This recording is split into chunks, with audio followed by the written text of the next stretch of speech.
So, Hare Krishna, everyone.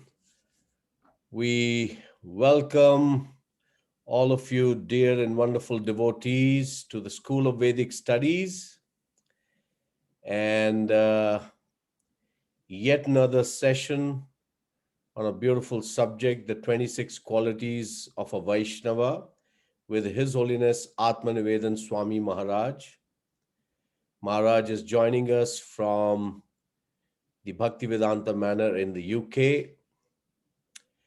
Maharaj is one of the initiating spiritual masters of our movement, and he's also a member of the Sabha, which is an assembly of very senior devotees of our movement who deliberate on various issues that concern our institution. So, in the midst of all his services, Maharaj takes his time out, and every Saturday he comes with us, gives his association, his guidance, his teachings. We are honored, privileged, and very grateful to Maharaj. So I will hand over the mic to Maharaj, and we will have a 1 hour session. And so let's begin. Hare Krishna, Maharaj, over to you. Hare Krishna. Thank you very much.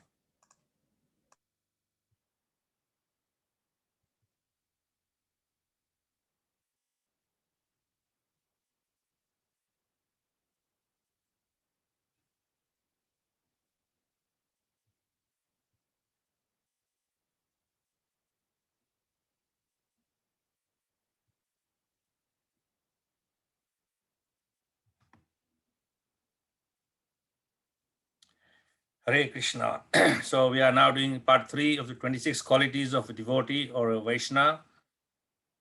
Om Jnana Trivanandasya Jnananjana Salakaya Chakshuzunmritam Yena Tasmai Sri Guruve Namaha Vanchakalpa Trubhyascha Kripa Sindhu Vyascha Patitanam Pavanebhyo Vaishnavyo Namo Namaha. Jai Sri Krishna Chaitanya Prabhu Nityananda Sri Advaita Gadadhar Srivasadi Gaur Bhakta Vrinda. Hare Krishna, Krishna Krishna, Hare Hare, Hare Rama, Rama Rama, Hare Hare.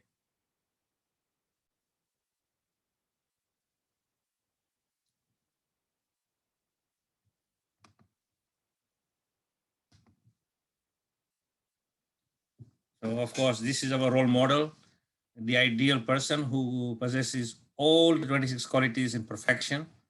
So, by meditating on Srila Prabhupada, we will start our presentation today. So, this is an introduction. While teaching Sanatana Goswami, the Lord Chaitanya described the 26 qualities of a Vaishnava. This is mentioned in the Chaitanya Charitamrita. These are the 26 qualities which we have already gone through. So we'll go through the quality number 11 today. A devotee is peaceful, Shanta. A devotee is peaceful because he realizes that Sri Krishna is everything. There is a common expression, make peace with God. This implies that one is warring with God and that he cannot become peaceful until he makes peace with the Supreme. This is correct. We have to make peace with Sri Krishna. Then we can make peace with ourselves, with our body, with others, and with the whole universe. And we can remain peaceful even in the times of distress. To make peace with God, we first must know who He is and what is His position. What is His position is. Bhagavad Gita describes this knowledge as Vasudeva Sarvamiti. Krishna is everything. Krishna says, this understanding can be only attained after many lifetimes of researching the absolute truth. This Mahatma is very rare. Who realizes Sri Krishna is everything? So, of course, Krishna is explaining here very clearly in this verse that to know him, we have to follow a certain process and research, as Prabhupada says, very important. We have to research into this. And this such a rare soul is not found so easily, but it is not impossible. This is far more than merely admitting that God exists. It is the realization that nothing exists except Sri Krishna, and that Therefore, one should live one's life in the full devotion to him. To think there is nothing outside of Krishna or to make plans to enjoy apart from him is illusion and cannot make us happy or peaceful. In the Srimad Bhagavatam, first canto, chapter 5, text 14, Narada Muni, in speaking to his disciple Srila Vyasadeva, states, whatever you desire to describe that is separate in the vision from the Lord simply reacts with different forms of names and results to agitate the mind as the wind agitates the boat which has no resting place. If we fail to accept Sri Krishna as the basis of all reality, then our minds remain restless and disturbed like a lost boat at sea. This is the vast sea. If someone of you made a journey in the sea, when you're in the middle of the sea, there's no land around. All you see is 360-degree vision of just the ocean and water. And when you're in the middle of that ocean, you are completely lost. So we are like that unless we fix our anchoring to Krishna. In the Bhagavad Gita, chapter 5, text 29, Krishna says, Bhoktaram yagya tapasam sarva loka maheshwaram sudiram sarva bhutanam gyatva maham santim richiti.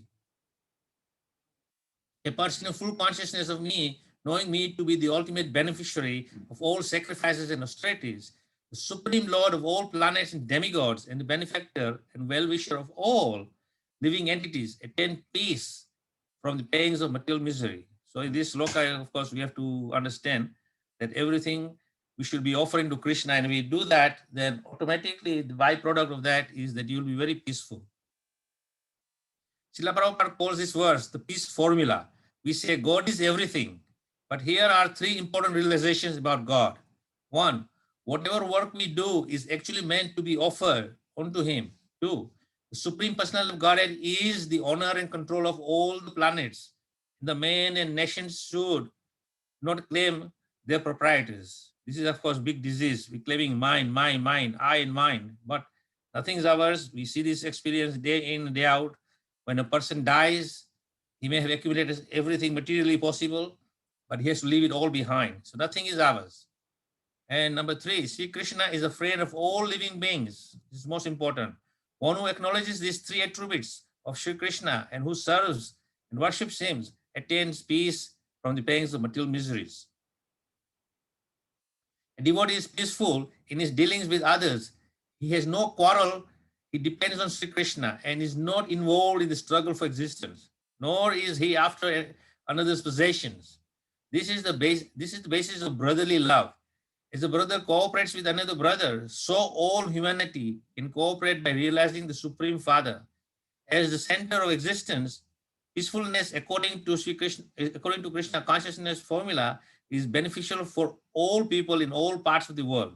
Peace can be reached not by political manipulation, but only by recognizing Sri Krishna. The Bhagavad Gita, second chapter, text 66 says, one who is not connected with the Supreme in Krishna consciousness can have neither transcendental intelligence nor a steady mind, without which there is no possibility of peace. And how can there be any happiness without peace? The dictionary defines peaceful as undisturbed by strife, turmoil, or disagreement. Of course, it is impossible to find a place or a situation in the material world that is completely tranquil. To be peaceful, therefore, one must be undisturbed despite the presence of strife and turmoil. Bhagavad Gita explains this criteria of transcendental consciousness. In the Bhagavad Gita, chapter 6, text 22 to 23, in that joyous state, one is situated in the boundless transcendental happiness, realized through transcendental senses. Established thus, one never departs from the truth. And upon gaining this, he thinks there is no greater gain. Being situated in such a position, one is never shaken, even in the midst of greatest difficulties. So of course, Krishna is saying that if you are properly situated and in Krishna consciousness, then no matter what difficulties come around, you will be completely fixed and steady and peaceful.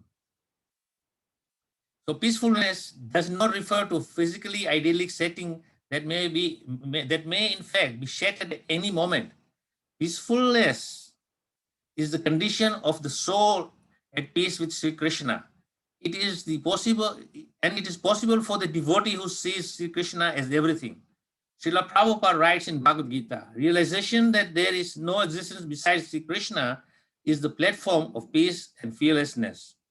So again, Prabhupada is greatly emphasizing here how to get that balance of peacefulness and become fearlessness in all strives and turmoils which are faced day to day by all mankind, this material existence, is to connect with Krishna.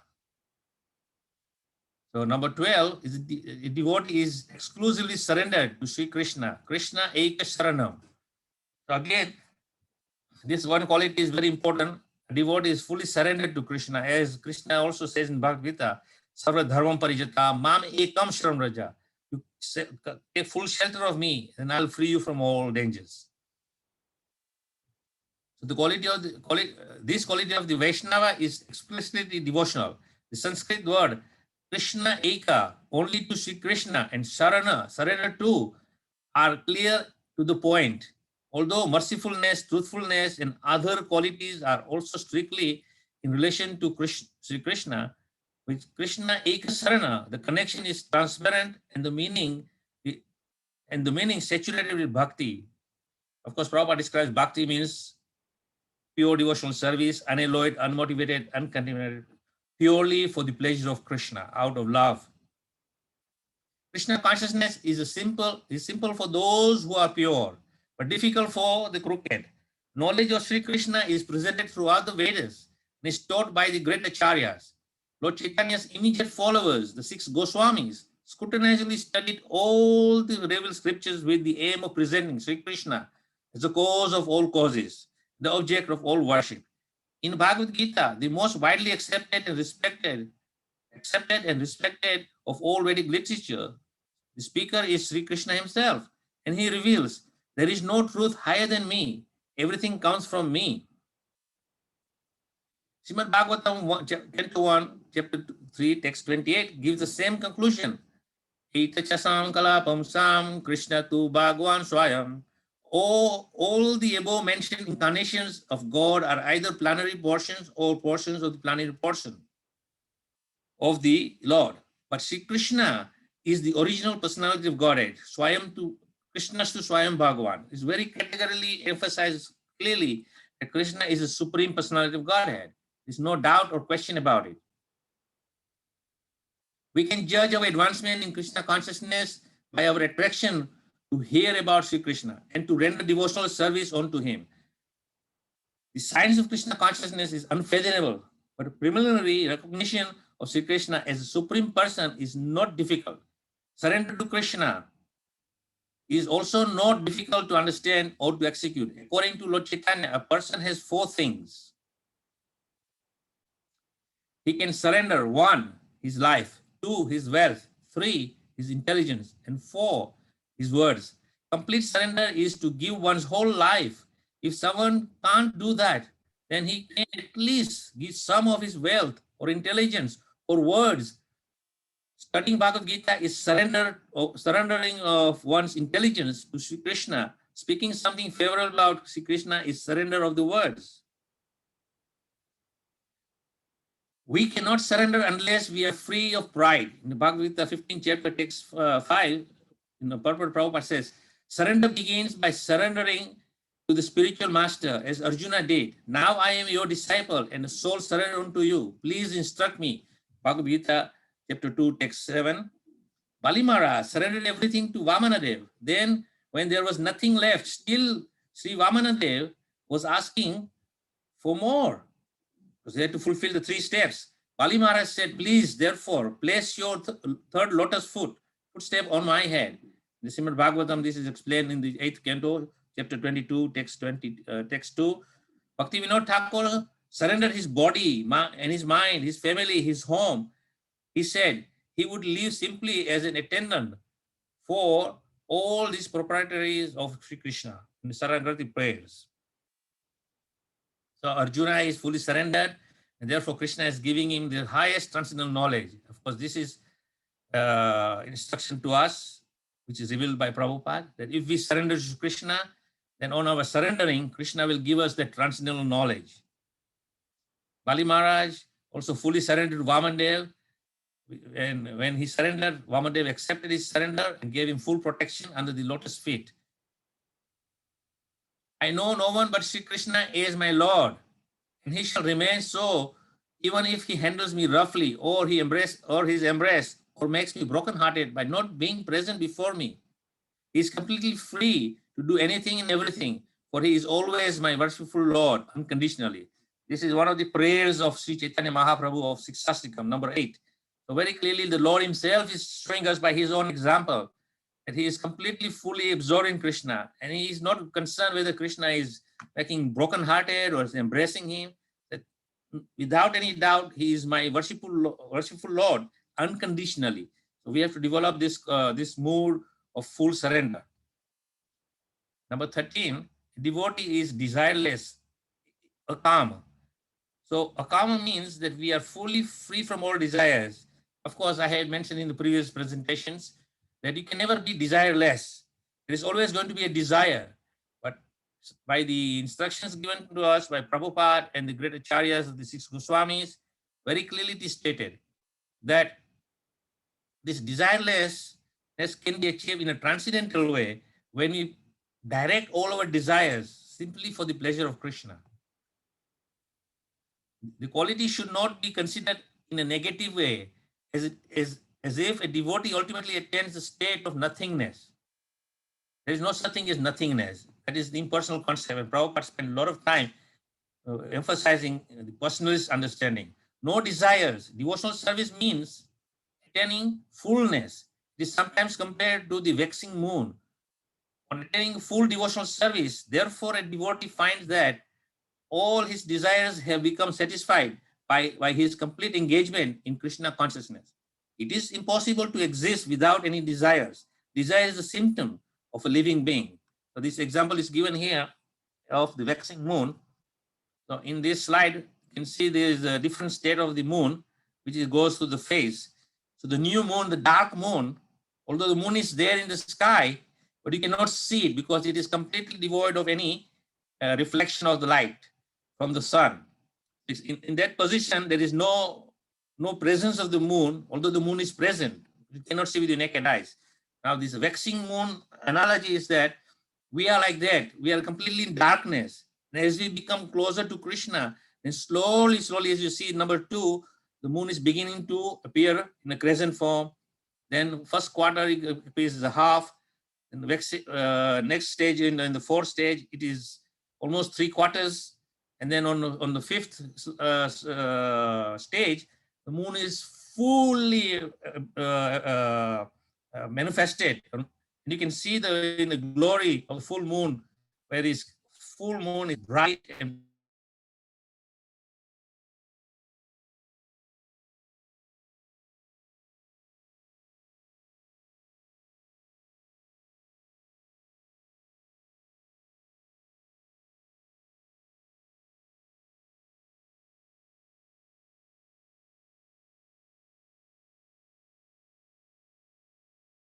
without lust.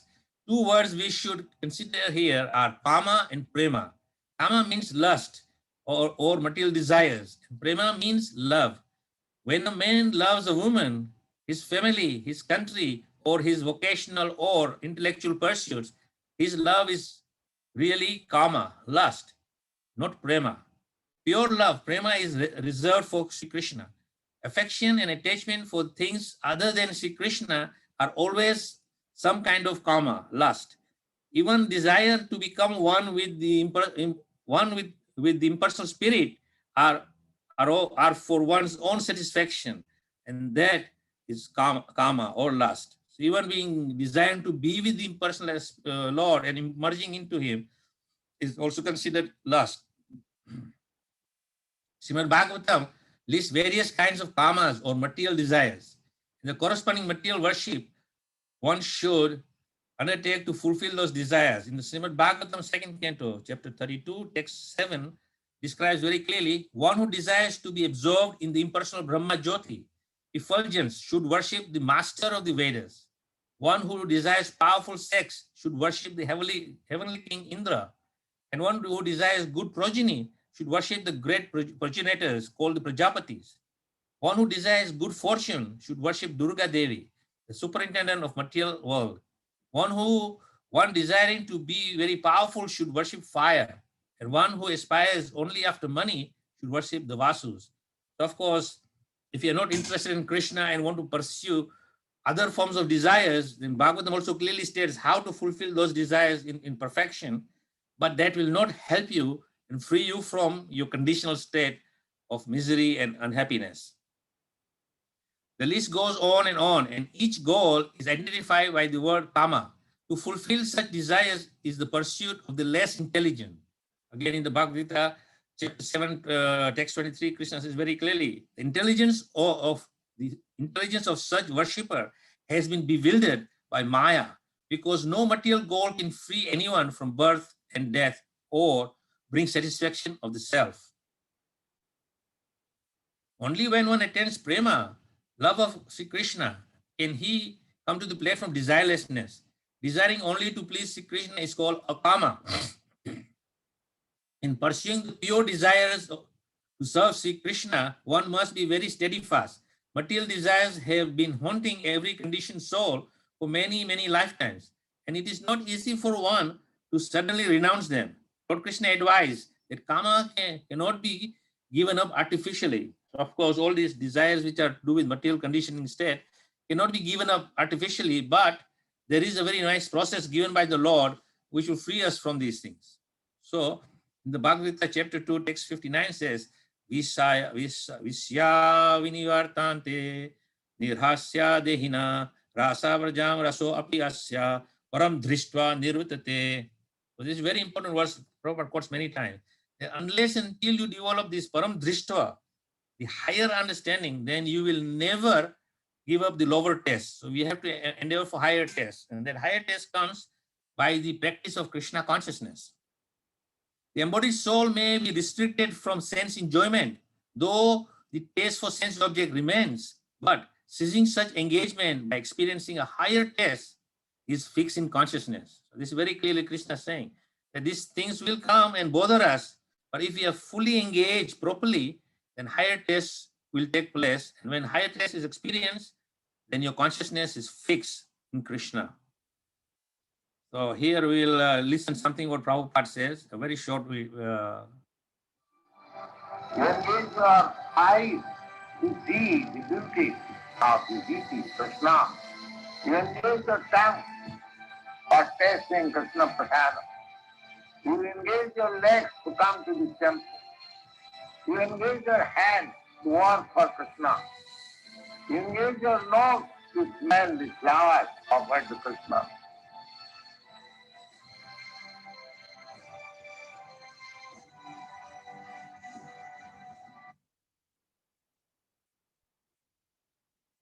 And this second video take you into that higher test. You should take prasadam. Krishna baro dayamay, paribare jiva jaye, sab prasadam nandilo bhai. Sei prasadam pao, Radha Krishna guna gao. Melila kotri. Krishna baro our tongue is the greatest enemy. First of all, engage your tongue.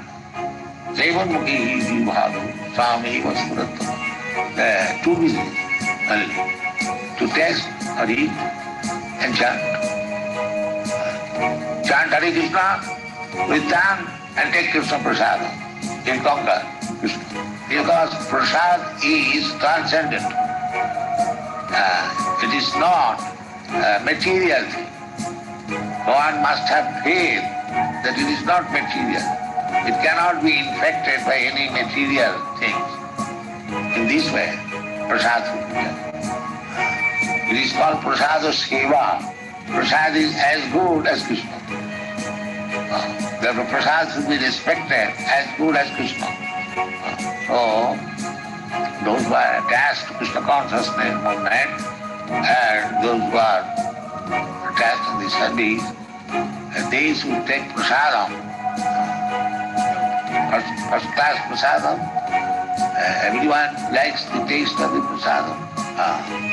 Then we remember Krishna and that will keep us fit and immune from our infection and material miserable condition. Hare Krishna, Hare Krishna. So here Prabhupada is giving us very simple process by his own words, how to become fully fixed in Krishna consciousness. So if one sincerely follows the process of Krishna consciousness under the guidance of Guru, Shastra and Sadhu, he will experience the higher taste and give up material desire.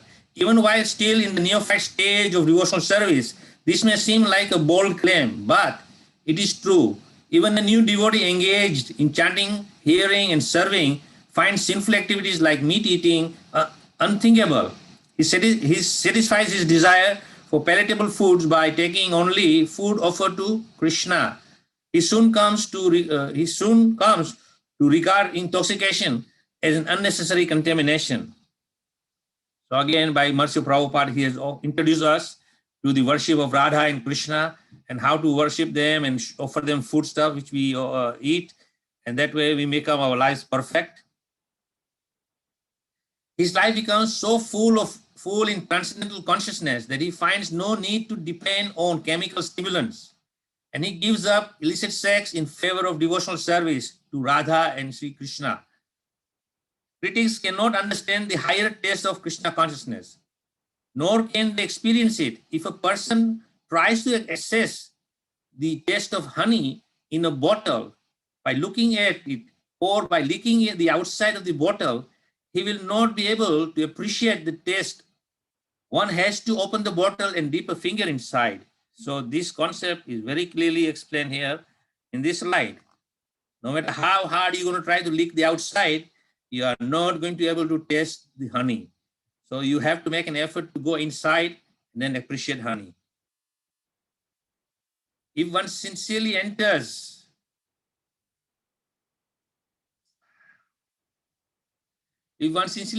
devotional service by chanting and by hearing about the glories of the Lord, even one drop of that transcendental knowledge and transcendental pleasures will sustain him from degrading himself into the sinful life. In the Nectar of Devotion, Rupa Goswami cites 3 kinds of happiness. 1, happiness derived from material enjoyment. 2, happiness derived by identifying oneself with the Supreme Brahman. And 3, happiness derived from Krishna consciousness. The supremacy of happiness derived from Krishna consciousness is declared throughout the Shastra.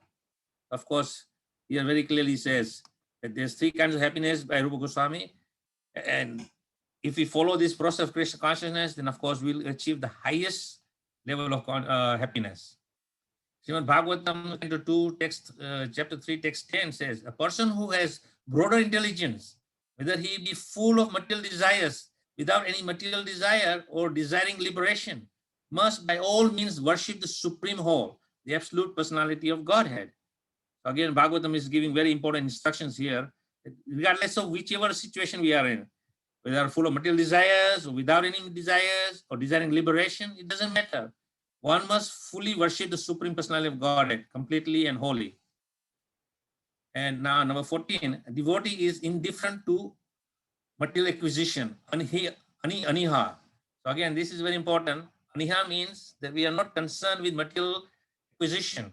And this was displayed by our Param Guru, Bhaktisiddhanta Saraswati Thakur Prabhupada. So normally during the time of Srila Bhaktisiddhanta Saraswati Thakur, all saintly persons, renunciates, sadhus, sannyasis, would never touch anything material.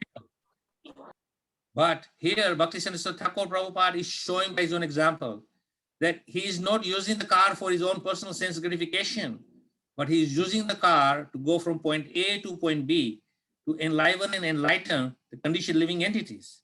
On the other hand, we find those who are materialists desiring to enjoy, they may get the best modern cars, most expensive luxurious cars, but their aim is for enjoying sense gratification, and that will not bring them happiness.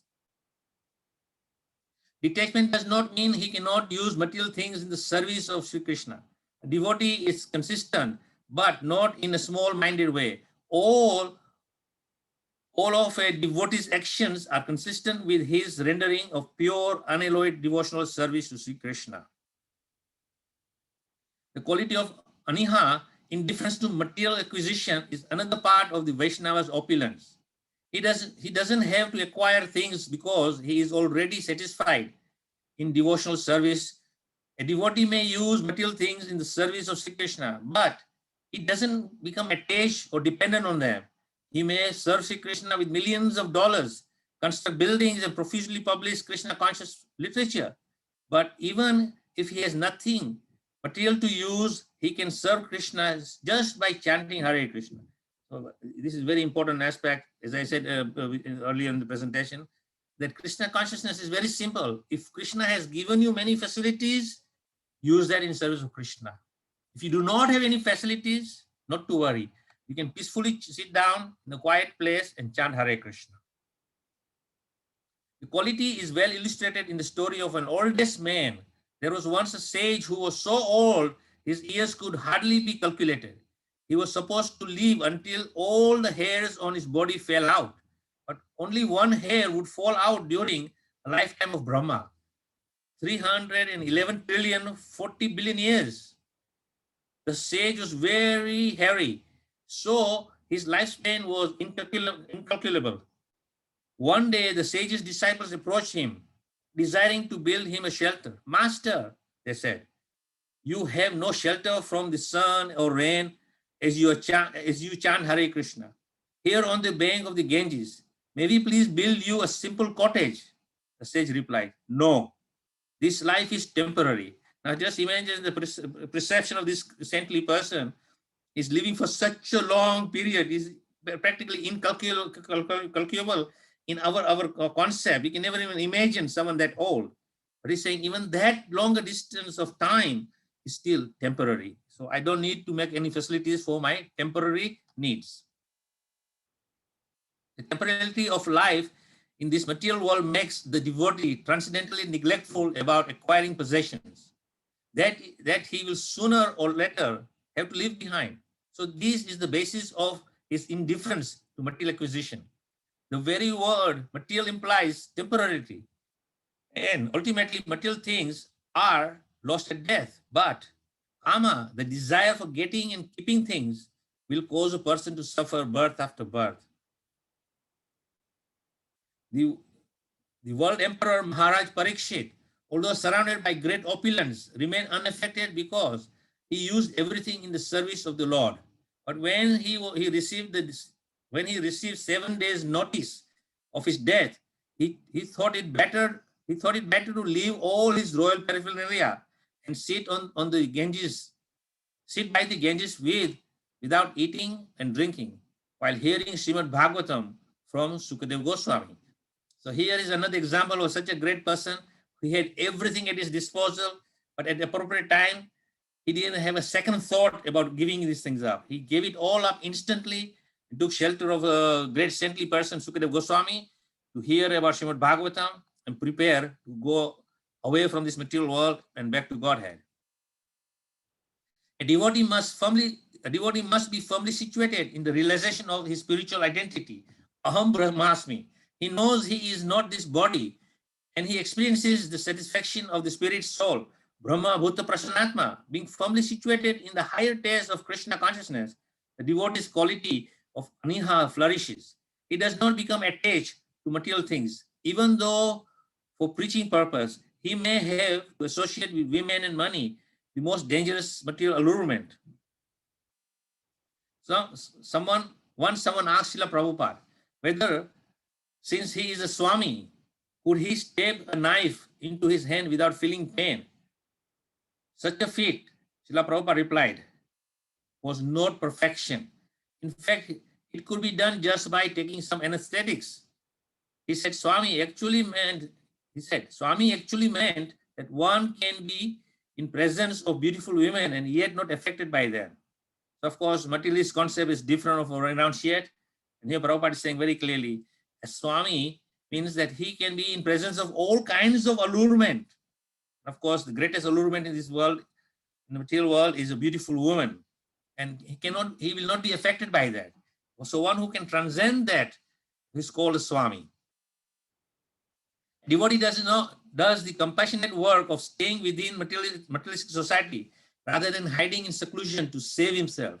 He moves amid material attractions and disturbance. He therefore must have the quality of aniha. The devotee practices aniha bravely and sometimes approaches persons who are fully absorbed in material life. Sometimes he sits with the karmi and he tells him, he sits with the karmis and tells him of Krishna consciousness. And sometimes he offers material attractions and material troubles, but he remains always aniha, free from material acquisition, and also draws his sense gratifier away from material acquisition. So this is the duty of a devotee.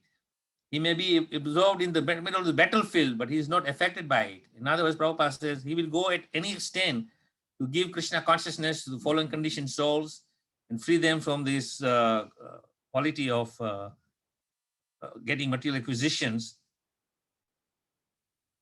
So quality number 15, devotee is fixed, is sthira, is completely balanced.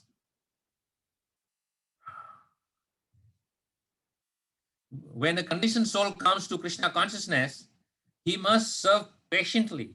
And in time, all the 26 qualities will develop. The qualities of a devotee, because they are very nature of the soul.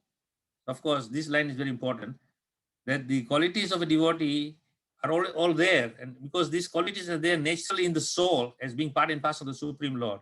But as we practice the process of Krishna consciousness, then these qualities will no doubt develop slowly and blossom,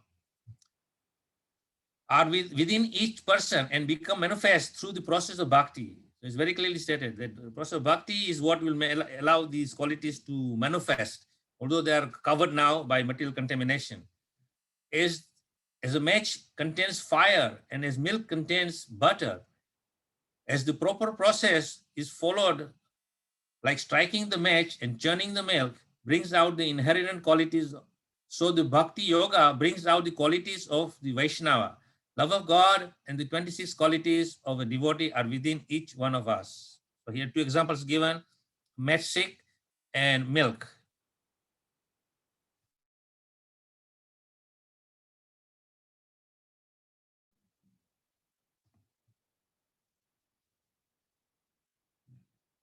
Here is a match, and if you strike the match, what happens?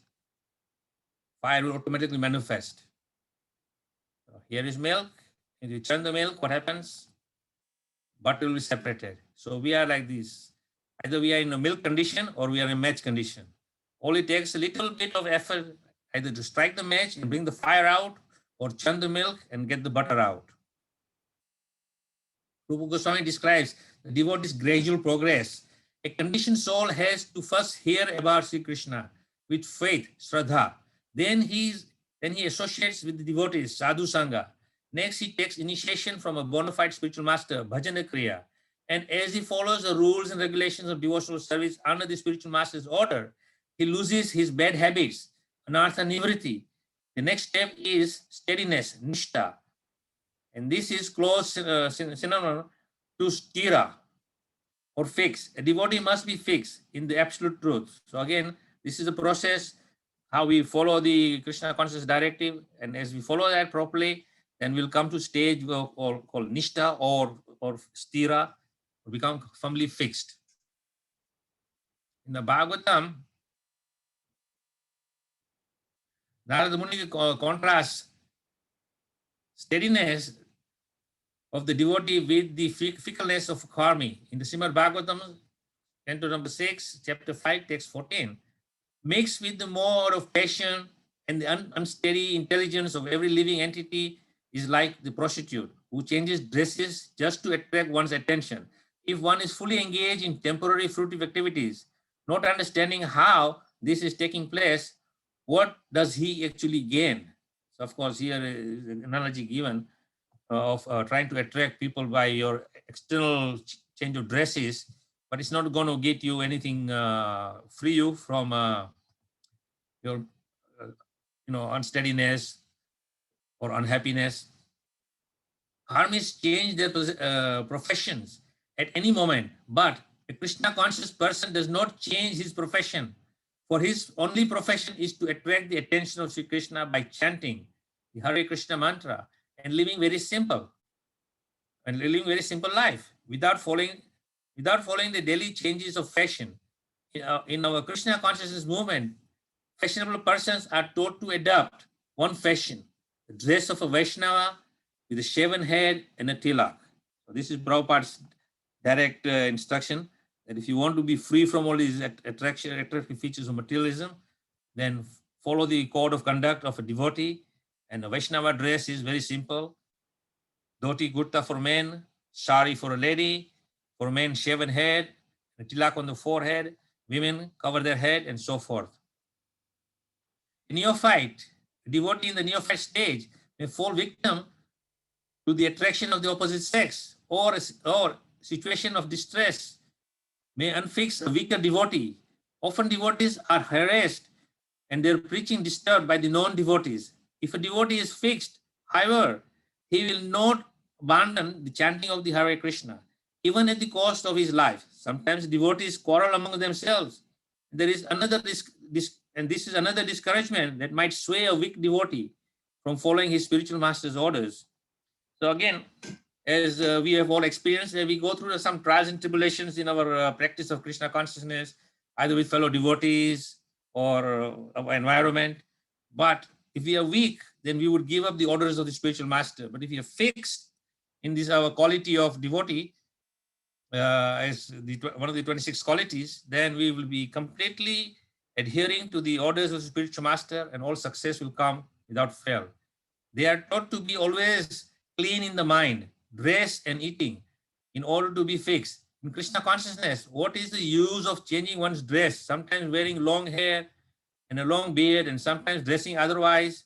This is not good. One should not waste his time in such frivolous activities. One should always be fixed in Krishna consciousness and take the cure of devotional service with firm determination. Firm faith in the spiritual master is paramount. Vishwanath Chakravarti Thakur instructs us in his Guru Ashtakam prayers that to please Sri Guru is to please Sri Krishna, whereas to displease the Guru is to lose one's standing in spiritual life. One who displeases the spiritual master loses his fixed course and wanders aimlessly like a ship without a rudder. Without firm faith in spiritual master, one cannot be stira. Prahlad Maharaj, considering his debt to his spiritual master, says, I was falling into the ways of the common man. My spiritual master Narada Muni saved me. How could I ever leave him? So of course, Prahlad Maharaj, the young boy, is saying that I was swayed away, but I had this firm conviction that I have to be true and honest to my spiritual master. How can I leave him? The example here is given is of a ship without a rudder. So if you see a ship without a rudder, what will do? The rudder actually manipulates and gives you ability to go in a direction. A rudderless ship will just keep floating in the ocean in circles and going aimlessly here, then everywhere without any aim. So this is our position. If we are not fixed in the service of Sri Guru and Krishna, then we'll be wandering in this material creation like a rudderless ship. A rudderless ship goes aimlessly in circles. Quality number 16. Devotee is completely controlled in the 6 bad habits. Vijata. Vijata means victorious of Satguna, the 6 gunas, so 6 bad qualities. In the material world, the spirit soul always has the tendency to fall under the control of Maya. Although it is impossible for the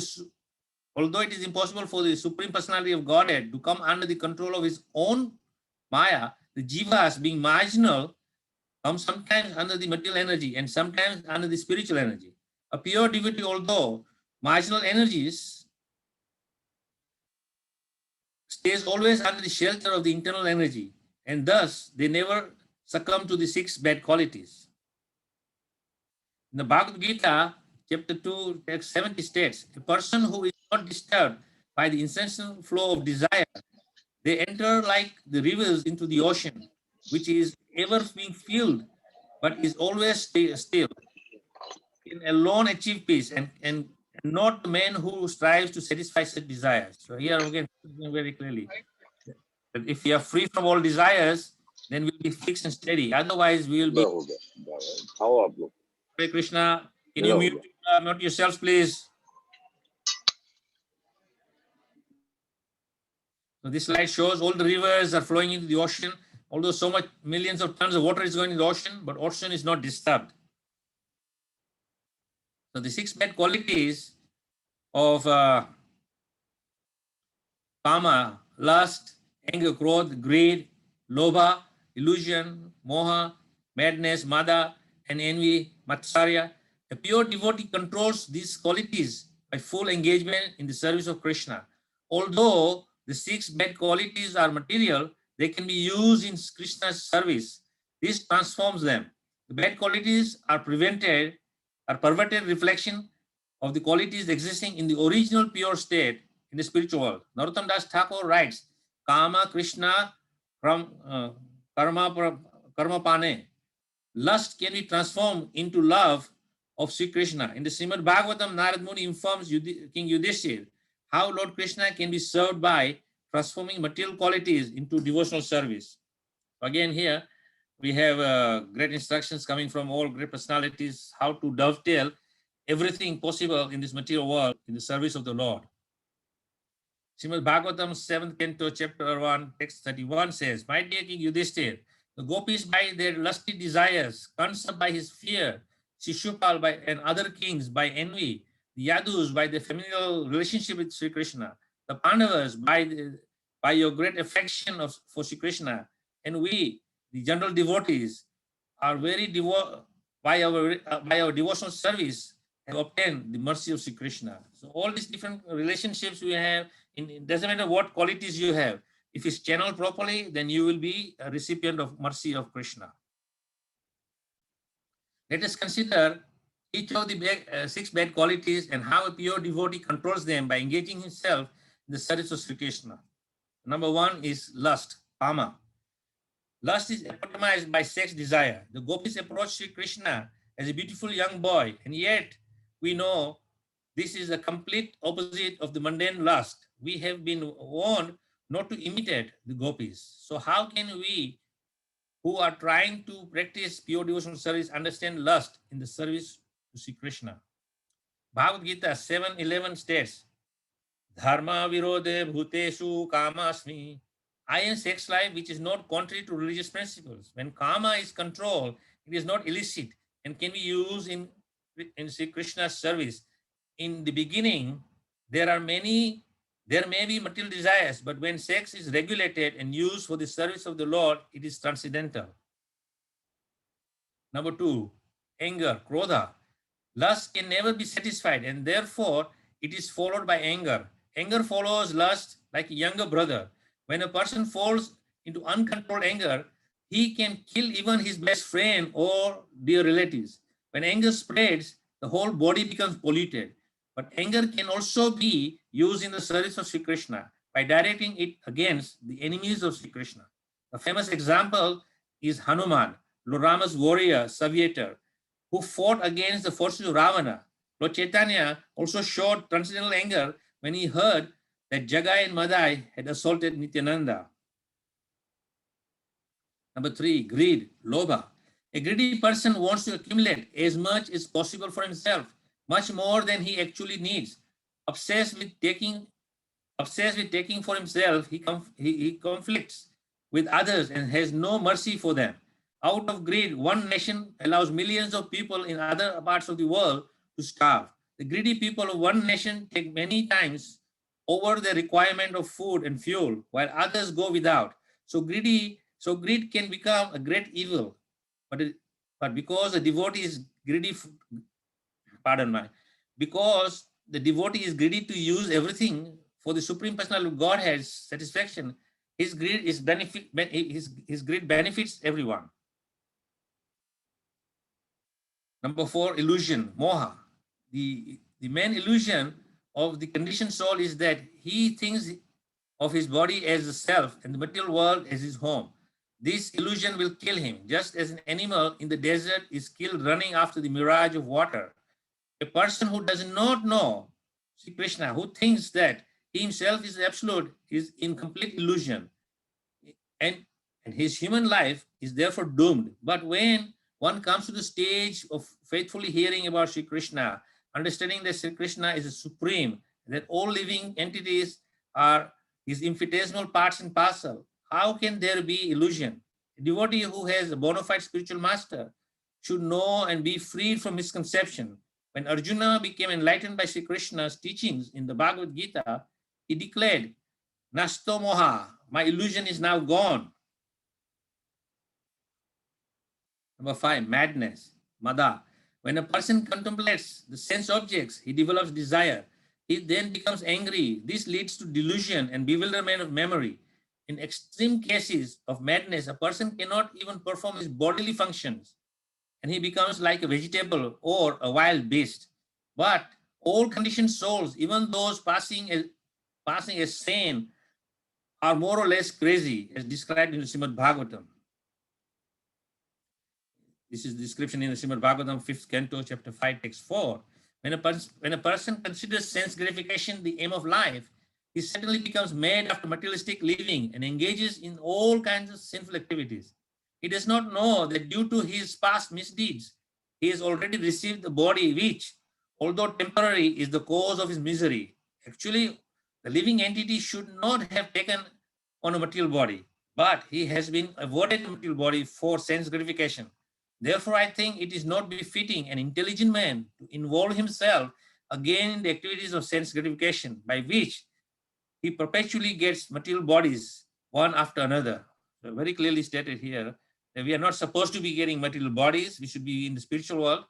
But unfortunately, due to our madness and attraction for materialistic things, we create our perpetual material bodies one after another, and we are caught up in this web. Number 6, envy, matsarya. According to Chanakya Pandit, nothing is worse than an envious man. A snake is considered a very envious creature because he attacks other animals without reason. But a snake can be charmed by the snake charmer, whereas nothing can control an envious man. An envious person is unhappy to see others' good fortune, and he is happy to see others' failure. But when one takes to devotional service, he loses this poisonous mentality. He becomes humble and wants to serve Krishna. Number 17, a devotee is only eating as much as required. Mita bhuka.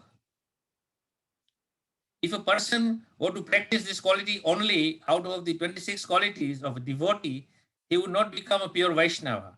So perhaps we may consider Mita bhuka a minor quality. But on the other hand, if a devotee was to somehow fail to practice Mita bhuka or control his eating, it could be a serious flaw. Therefore, the quality is not inconsequential, and so Lord Chaitanya has included in his list of the 26 qualities described by Sanatana Goswami. In Bhagavad Gita, chapter 6, 16 verse sets the standard of eating. For the Bhakti Yogi, one should not eat too much or eat too little. What does it mean? Eat enough and not too much. It is an individual matter. According to the size of one's body, an individual can honestly sense when he has eaten sufficiently for strength and nourishment. Srila Prabhupada says in this connection, eat what you can easily digest. Now, if you eat more than what you can digest, then obviously you're eating too much. So Prabhupada says that it is a matter of individuals. You can judge for yourself if you're eating too much or too little. And if you eat too much, then you'll be obese and you have sickly body. And if you eat too little, again, you'll be sickly also, and we deprived of strength and energy. So either way, Krishna says, one should neither eat too much nor too little. A devotee always eats Krishna prasadam, the remnants of the offerings of Sri Krishna. But still, the rule of Mita bhuka applies, as Srila Prabhupada notes in the Nectar of Instructions. So of course, we cannot misuse this concept that, oh, it's Krishna prasadam, so I can eat as much as I like. However, if one accepts prasad only because of its palatable taste and thus eats too much, he falls prey to trying to satisfy the demands of the tongue. Sri Chaitanya Mahaprabhu taught us to avoid very, very palatable dishes even while eating prasad. If we offer palatable dishes to the deity, with an intention of eating such nice food, we are involved in trying to satisfy the demands of the tongue. If we accept the invitation of a rich man with the idea of receiving palatable food, we are also trying to satisfy the demands of the tongue. This is in the purport of Nectar of Instruction. Apparently, contradictory descriptions of the Vaishnavas eating is related in Chaitanya Charitamrita. Krishnadas Kaviraj repeatedly writes that Lord Chaitanya would order his devotees to eat up to the neck. Sometimes Lord Chaitanya Mahaprabhu would serve large quantities of prasadam to the devotees with his own hands. In Sri Chaitanya Charitamrita, the exchange of offering and receiving prasadam is obviously an important loving pastime between the Lord and his devotees. Sometimes the Lord's loving devotees would induce him to eat large quantities of prasadam. In coming to understanding this phenomena, an expression by Srila Prabhupada is helpful. So this contradictory question arises. Krishna says either eat too much or too little. But here then the Lord is saying, eat up to your neck. So there's a clarification given by Prabhupada. In Krishna consciousness, our feasting is fasting and our fasting is feasting. In other words, a devotee, whether he eats or fast, he has the same goal, service to Sri Krishna. Certainly, if Lord Chaitanya or the spiritual master is personally serving prasadam, the devotee cannot stand upon the rules and regulations and refuse to eat. On the occasion of a Vaishnava festival, Krishna's desires may sometimes be that the devotees eat up to the neck to satisfy the wishes of the Vaishnavas and the spiritual master. So of course, we have to be intelligent here and judge according to the situation. Such eating sometimes becomes joyful, joking exchange, and is transcendental to the rules and regulations. But in the normal daily course of life, devotees should not be interested in eating big amounts. Raghunath Das Goswami is celebrated for serving a large feast to Lord Nityananda and the Vaishnavas at Panihati in Bengal. But Raghunath Das Goswami is also celebrated for minimizing his own intake of food to an extreme minimum. Eat sumptuously, Srila Prabhupada used to say, but not too much. And the final quality which we'll discuss today is a devotee is impression or pramata. Paramata is the opposite of paramata, which means crazy. The materialist is crazy because he acts on the demands of the senses, forcing himself unnecessarily to continue his cycle of birth and death. But the devotee is apramata, sane. Srila Prabhupada has translated apramata as without inhibition. This inhibition specially refers to intoxication. A person intoxicated on alcohol, for example, has lost his balance and becomes sentimental, violent, or incoherent. Now, this is little light humor. Don't practice this though. Sometimes you think if you drink alcohol, you'll be very joyful. And sometimes you're completely senseless. And sometimes it's a sense of false happiness.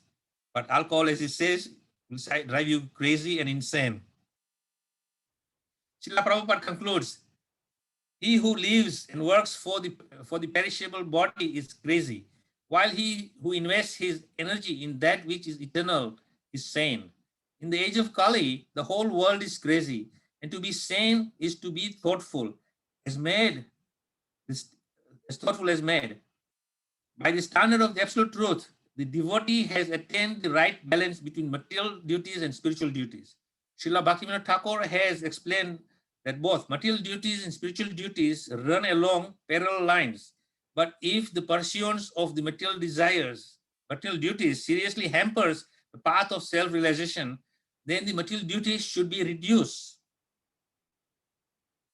Devotee who is not inebriated, he is not lopsided, he is not intoxicated by material pleasure, he reduces his material needs to a simple level and patiently dedicates his life to the service of Sri Krishna. His life is therefore the real example of moderation, balance, and sanity.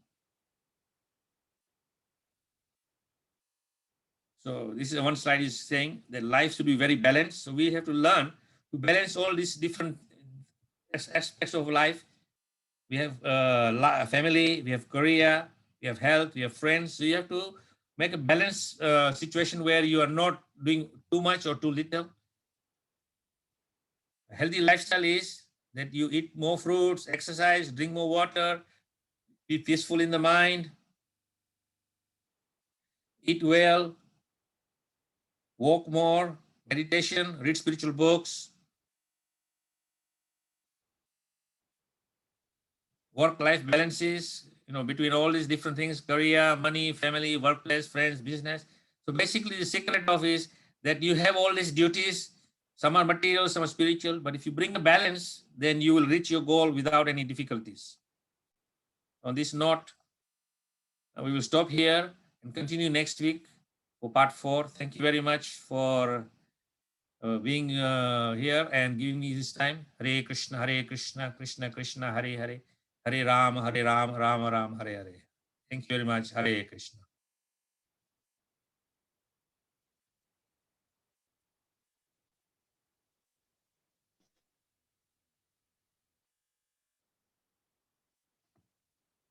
Hare Krishna, where is our host?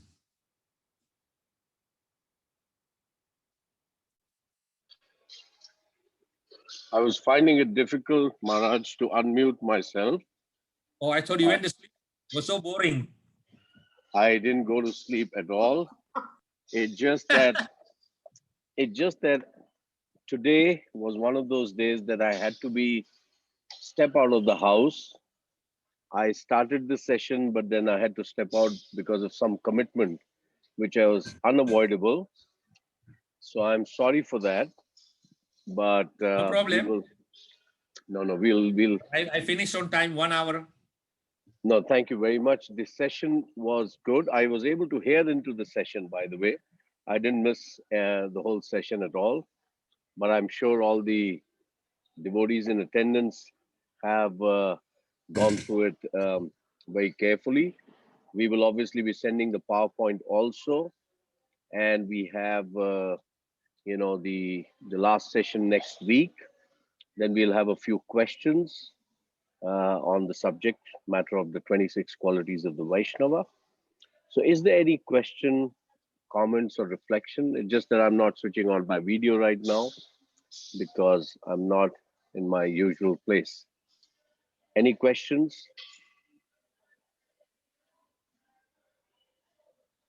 Okay, so we have Kanika Mataji here. Maharaj, the question is, how did people back in ancient times achieved perfection through Bhakti Yoga when Lord Krishna was not incarnated? No, you see, it's not the question was not incarnated. Krishna always says in the Bhagavad Gita, Dharma samstapana sambhava.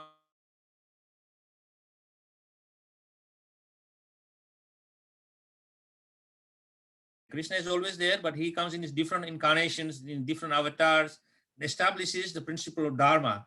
So from the very beginning of creation, there is always going to be opportunity for the conditioned living entities to be freed from this illusion of material body, I and me, aham brahmasmi, and so forth. But there was never a time, as Krishna says in Bhagavad, I did not exist, nor you. I know everything, but you don't know anything because you are conditioned. But I have come over and over and over. So if you look at that verse where Krishna says to Arjuna that this knowledge which I'm giving to you now, Arjuna, is not a new knowledge. I spoke the very same knowledge to Sun God Vibhishan many millenniums before. So in your question, the ancient times, it was already there, but due to time, sometimes it gets lost.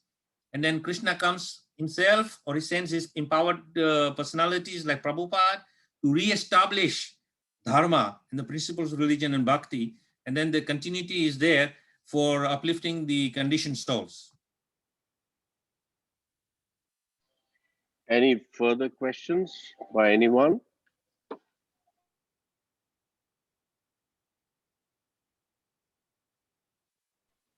Okay, so then we will end the session here. We thank you again, His Holiness Atmanivedan Swami Maharaj, for taking us through this wonderful session. One point I wanted to share, Maharaj, is the example that you gave of the sage who lived a very long life, Hmm. where so one is I wanted to know the source, in the sense, where is this mention. It's good because when you're preaching, then we can always refer. My source was the 26 Qualities of a Pure Devotee by Sasarup Goswami Maharaj. Wow. Okay. Wonderful. So, Because most of my presentation is based on his book. Because he has already done the research. I'm yes, things and adding some of my own things to make a presentation. and that's the only book in our movement which he wrote on the 26 qualities.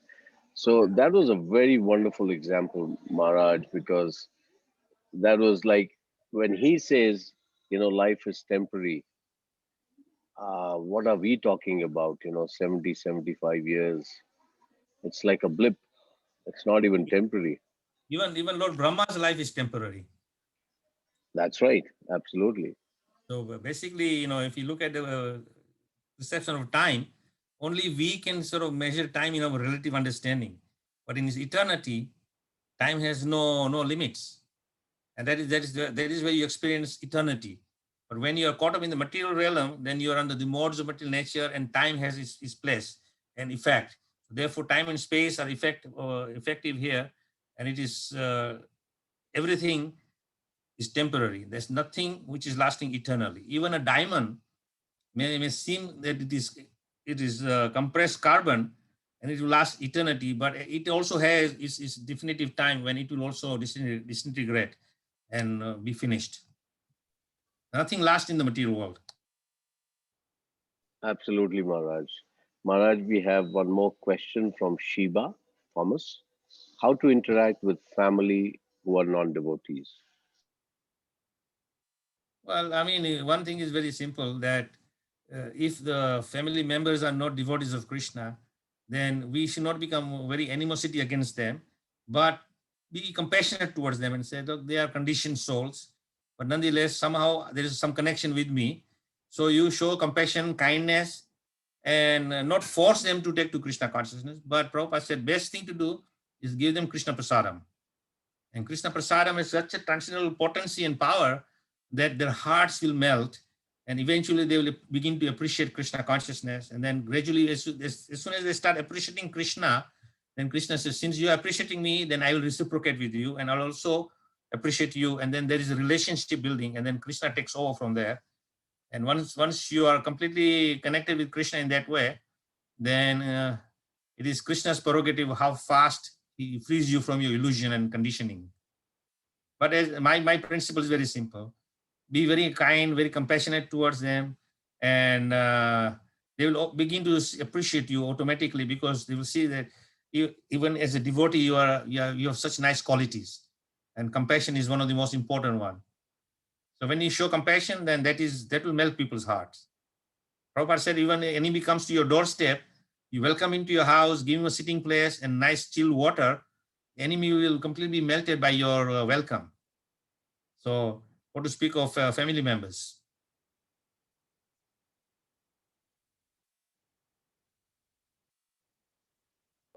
Thank you, Maharaj. We have a Shweta Saxena. Shweta Mataji, could you kindly ask your question, Mataji? Sure, sure. Thank you. Thank you, Rasa Prabhuji. Thank you, Maharaj, for a wonderful lecture. Actually, this is a question that came to me while you were doing the lecture. And by the end of it, since I didn't write it down, I forgot until Rasa Prabhuji brought this temporariness. And I was thinking about it, like, we all live like we are never going to die, right? I mean, like, this is something, death doesn't even actually cross our mind ever normally. But I was actually thinking, and this is the problem, we think we are going to live eternally, and that's why there's so much greed and all sorts of other things. People want to accumulate as if they're going to take it with them to the next life. So I was thinking, when COVID happened actually last year, and people were trying to spend some time at home, and maybe they actually had time to kind of contemplate on things, I thought maybe people are going to change, right? And I still remain optimistic that they will change. But somehow, the moment people feel that, we don't have COVID anymore, they go back to their old way of thinking. Like, it's just that it's so hard to get them to think along this way of life is so temporary and be involved in Krishna consciousness. How can we make this permanent for them to kind of think, change their thinking permanently, to think along those lines? Well, see, we can't. Because if you look at it from the point of perspective that even when Krishna was present 5,000 years ago, personally and interacting with people, there were demoniac people there. There were people like Kansa and Shishupal and all these characters who could not be convinced to accept Krishna. So even though Krishna's very physical presence cannot make things change, that's why Krishna says that I have given you free will. However you choose your free will is up to you. But I just spoke to some devotees this morning. I was saying that Krishna is very, very kind. He has given you free will, independent to do whatever you want. Even Krishna says in Bhagavad Gita, I am the ability in you. I have the intelligence in you. So Krishna gives you intelligence, ability to you. Along with that, he gives you free independence, or free will to do what you like. But then Krishna says there's a disclaimer here. And Krishna's disclaimer is that I am not responsible for your actions. If you do some actions and some good happens, then you're quite happy, and something bad happens, you blame God. So don't blame me. I'm putting a disclaimer here. You are the sole responsible person for your happiness and distress. Now, as far as changing people's minds and hearts, we cannot do that unless and until the person himself kind of reflects on it. So sometimes during this pandemic, some people were reflecting, others was carrying on. This question was put to Yudhishthira Maharaj, that what is the greatest thing in this world? And Yudhishthira Maharaj said, the greatest feeling in this world is that I see people dying all around me, but I will not die. That is the illusion. So unless until we come to reality and say, look, life is temporary, life is short, things are very precarious now. Let me do the right thing. Because if you do the right thing, then of course, Krishna in your heart, even indirectly you approach the Lord, he sees your intent, and then he steps in and gives you guidance. And he will, enlighten you in your consciousness and bring you to the right understanding, right conclusion. And therefore, then you will be on the path of bhakti. But as I said, bhakti is not something which can be forced. Bhakti, Prabhupada said, is unalloyed, unmotivated, uncontaminated. But at the same time, the very basis of bhakti is pure love. Your free love you can give to Krishna, your free will. And if it's not coming by free will, we cannot put a gun in someone's head and say, look, chant Hare Krishna and do bhakti. It won't have any effect. But one has to willingly come to say, Krishna, I want you. I love you, Krishna. And therefore, I want to be with you. And Krishna says, then now that you have made your intent clear, I will also do my part and bring you closer to me and will free you from these conditioning. So our business, as Mahaprabhu says, Sarthakari karo paropkar. Become perfect and make others perfect. And if we become perfect, then by our own examples, we can make others perfect. Prabhupada said one time that when people see you Hare Krishna, people are always very happy. Why? Then we tell them, yes, we chant Hare Krishna, we take Krishna Prasadam. If you want to be happy, you come also, chant and take Prasadam and you'll be happy. It's very simple. We are an advertiser for our own goodness. If we are following the process properly, and naturally, Prabhupada says, by following bhakti, you become very happy. And when you are happy, then others will see you are happy, then they want to be happy. So Chaitanya Mahaprabhu is very clearly instructed, Sarthakari karo paro upkar. Become perfect and make others perfect. Thank you, Maharaj. We have one last question from our young student who is a regular in our Gopal Fun School, dear Yatharth. His question is, does a person who remembers Krishna at the death take birth in this world again? No. Simple answer is no, because Bhagavad Gita, Krishna says, yam yam vapi smaram bhavam ante kalevaram. That at the time of death, whatever your consciousness is, that will decide your next birth. But if you remember me at the time of death, then surely you will come to me. So Krishna says that if you remember me, then there's no question you will go to him. In other words, you will be free from repeated birth and death. You will go back to the spiritual world. And then eternally there, you will enjoy wonderful activities with Krishna. There's no doubt about that. But we have to prepare ourselves at the time of death, we can remember him. That is the challenge. Thank you very much, Maharaj. So we come to the end of this session. My apologies again that I've not been able to, kind of be in the place where I would have switched on my video, but this is one of the unique situations. But I thank all the dear devotees for regularly attending the sessions with Maharaj. And thank you again, Maharaj. His Holiness Atmanivedan Swami Maharaj ki Jai. Jai. His Divine Grace, Srila A.C. Bhaktivedanta Swami Srila Prabhupada ki Jai. Jai. Samveda Bhaktavinda ki Jai. Jai. Ancha Kalpatarubhashcha Kripa Jai. Sindhu Devasya Patitanam Pavanebhyo Vaishnavebhyo Namo Namaha. I'll make up for the meet and greet in the next session, so be prepared. And so we'll do that next Saturday. Oh, just one request to prayer. Please pray for Mother Ansuya from Kuwait. She has contracted coronavirus. I don't know the situation right now, but prayers are always good. So in your hearts, offer some prayers. She gets. Oh, thank you, Maharaj. We didn't know. I'll call them also, and let's pray 3 times the Hare Krishna Maha Mantra for Mother Anasuya. Hare Krishna, Hare Krishna, Hare Krishna Krishna, Krishna, Krishna Hare Krishna, Hare Hare Hare Rama, Hare Rama, Hare Rama, Hare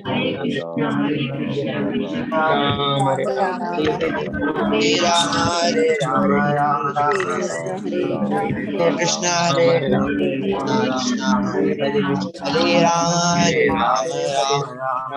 Hare Thank you very much. Hare Krishna Maharaj, Hare Krishna Hare everyone. Krishna. See Take you care, next week. stay safe and healthy. Yeah. Yes, we're Hare looking. Krishna Maharaj, Dandavat Pranam. Thank you, Maharaj. Krishna. Gosh.